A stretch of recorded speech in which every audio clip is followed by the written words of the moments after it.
So I came across this YouTube video that one of my folks on social media posted for that talked about the rule of law as it applies to Trump, and the basic premise was that if you believe that the rule of law is important, that you shouldn't vote for Trump because his mere existence as president and the things that he's done while president indicate that the rule of law does not. He doesn't think it applies to him. Um, there was some concerns I have about this video. I'll post the link. It's definitely, even though the guy talking keeps talking, saying that he's not trying to be political or tell you how to believe politically, this is definitely slanted against Trump on more than just this point, because he mentions some other aspects of why you might not want to vote for Trump.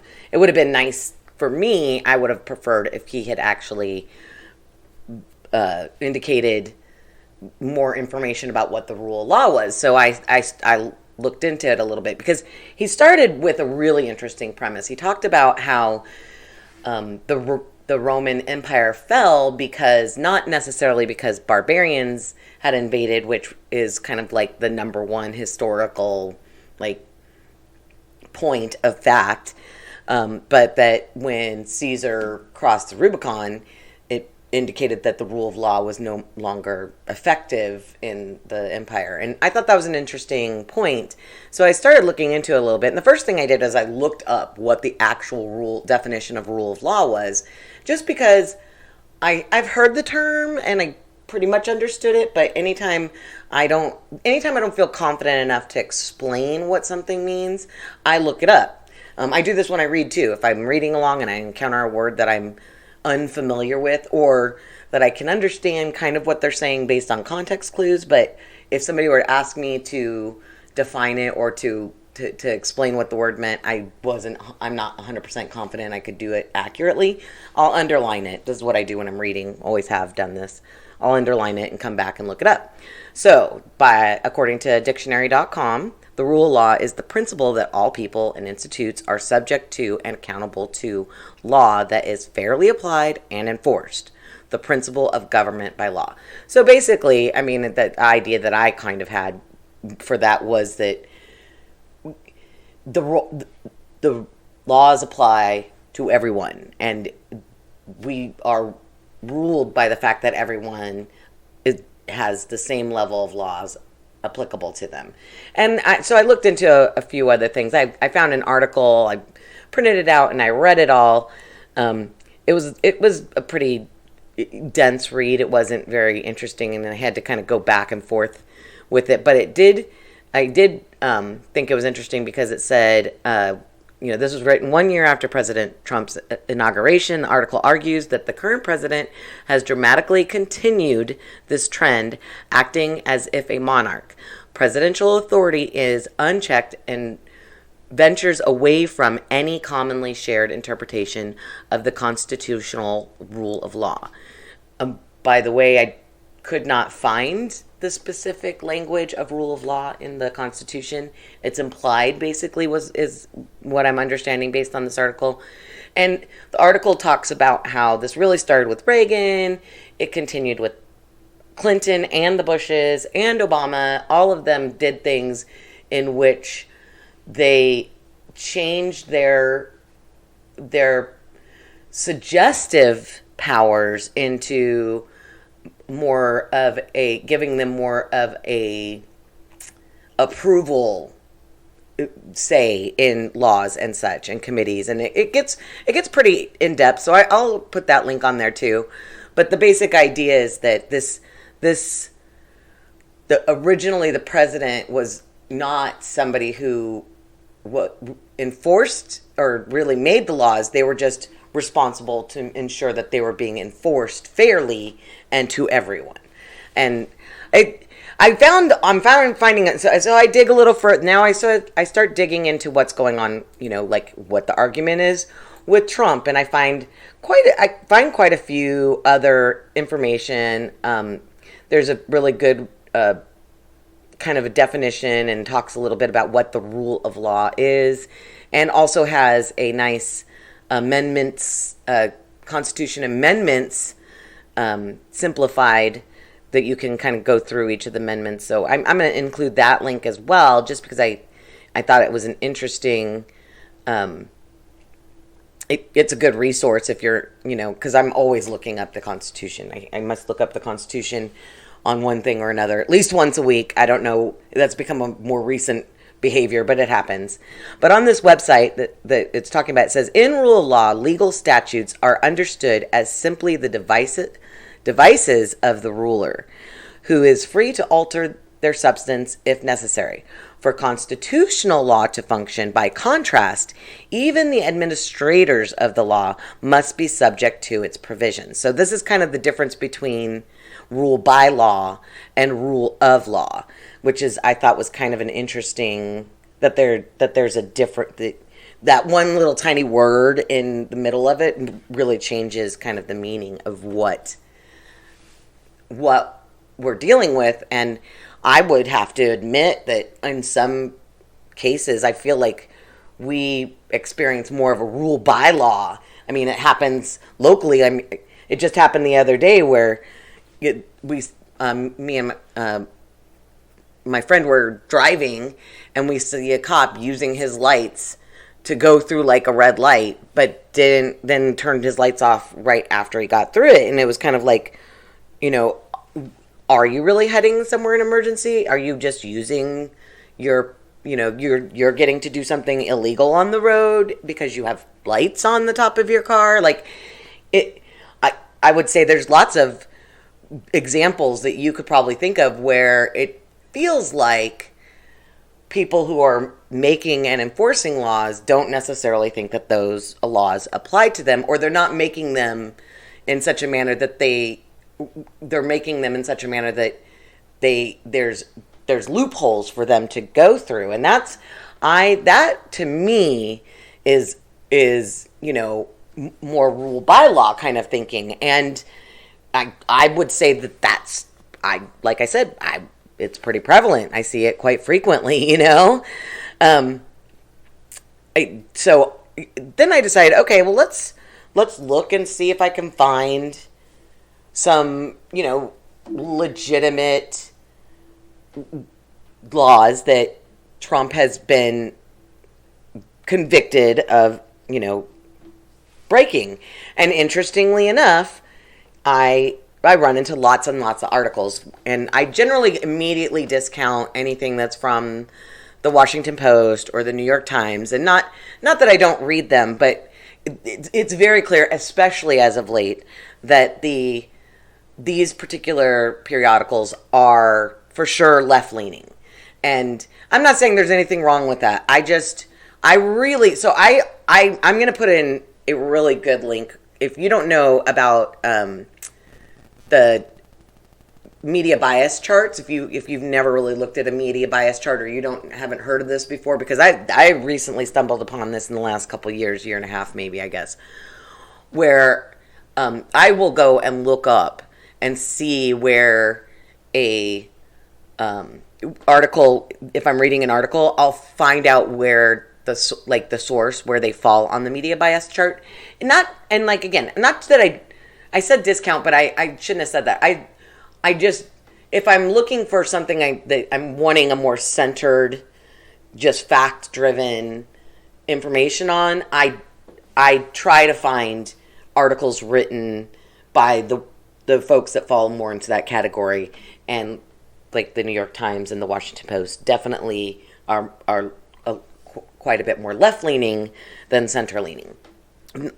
I'm not discounting them or saying that they're fake news or any of that crap. I'm just saying that my experience is that they tend to have a left-leaning spin, or a more liberal or progressive spin, however you want to put it. And so I keep that in mind when I'm reading their articles. But so I did think I found this chart that I've been using for a while, and it, I don't know why I've used this chart multiple times, but all of a sudden it occurred to me that, like, as I'm looking they have like the most reliable for news section, because they kind of put it into like sections so you can kind of get an idea. And in the most reliable for news section, you can see, I mean, actually a vast majority, it looks like, of media leans to the left based on this chart. I mean, there's certainly several, and I also found it interesting that a lot of there was a higher concentration to the right that fall into the reliable for news, but high in analysis or opinion content, or also some reliability for news and or extremists, and so you've got a lot of a pretty good high concentration there. So a little bit of a sidebar point. Because I found an article by, what was it? Where did I put that article? Oh, goodness me. Now I lost it. Ugh. Oh, well, I wasn't going to cite it, but because when I read it, I didn't really feel like it gave me a whole bunch of good information. So anyways, I was looking up to see where they were, and I think it was, hold on. I remember now. It was,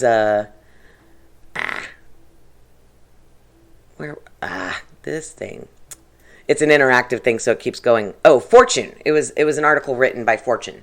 And that was what made me look up the media bias, because I haven't read a whole bunch of articles by them, so I wasn't 100% sure where they kind of fell on the bias level. But anyways, so I did find a really interesting American Bar Association article it was actually more kind of like an interview with this guy named James Zirin, and he wrote a book called The Plaintiff in Chief, and it talks about like all the lawsuits that Trump has been involved in. Obviously, I haven't read the book yet. I will put this link in there too. It was a pretty good interview. It had some really good, interesting points. I like the kind of his final thought was, but adversary doesn't mean enemy. What Trump has demonstrated is that we have a great legal system, and we all have the benefit of it. But there are some limitations for the law, and those limitations can be exploited by someone determined to beat the system, and that's what Trump has done. And basically, throughout the article, he just talks about different aspects of the ways that Trump, and in particular, his springboard to that was Roy Cohn, and he actually he's a super anti-Roy Cohn guy, the Siren author, and so he used that as a springboard to Trump, because apparently Roy Cohn was at some point Trump's advisor. And so as I was digging around through all of this information, and I looked up stuff about the fall of the Roman Empire, because I actually wrote a paper about that, and that was the other thing that interested me in this video, was because I had written a paper in college about 15 to 20 years ago, somewhere in that neighborhood, that said, America's the new Rome, will it fall? And the major premise of my argument was that with our expanding into other countries and using our military forces to encourage democracy and to stabilize other countries, are we leaving ourselves susceptible to outside attack? Particularly at the time when I wrote the paper, I remember that a majority of the combat ready active duty troops that we had were in fact deployed around the world. And so that was kind of one of the major points in my paper, which is I've never really considered the rule of law in my decision when I'm voting for a candidate. And not to say that I've never thought like I want legal and upstanding citizens to be representatives of my interest. Of course I do. I mean, who wouldn't? But I just, it's one of those things that you like, even though this video clearly has a bias, the dude has a clear bias. There's no question about it. He brings up an interesting point that you would think that would be a better talking point, would be a better thing to look at, would be a better way to argue for against a Trump vote, as opposed to he's an asshole, he's a jerk, he's stupid, he's racist, all these like really like, you know, pressure points and triggering kinds of ideas. And yet we have this really good kind of argumentative platform in general for him. I mean, it's no secret that he's had lots of legal problems throughout, and he sues a lot of people too, apparently. So, you know, like he's sued. In the article it talks, or the interview, it talks about how he's sued multiple people who use the word Trump in their business name, which, you know, is kind of funny since it would be like me suing people who use the word Rose. Is there in their business name, just because it's my last name, it has another connotation, like, you know, color, you know? So I just thought it was an interesting and really made me kind of think about what would be some better ways to communicate concern about candidates than mudslinging and just name calling and just labeling them with negative sounding, or not just negative sounding, but just horribly implied labels like racist, you know? So that's what I have to say. What do you have to say? I'm hoping you're having a good weekend. We're wrapping up around here. Gonna make some dinner for the kids later, and we'll see how the evening goes. Y'all take it easy now. We'll talk to you soon.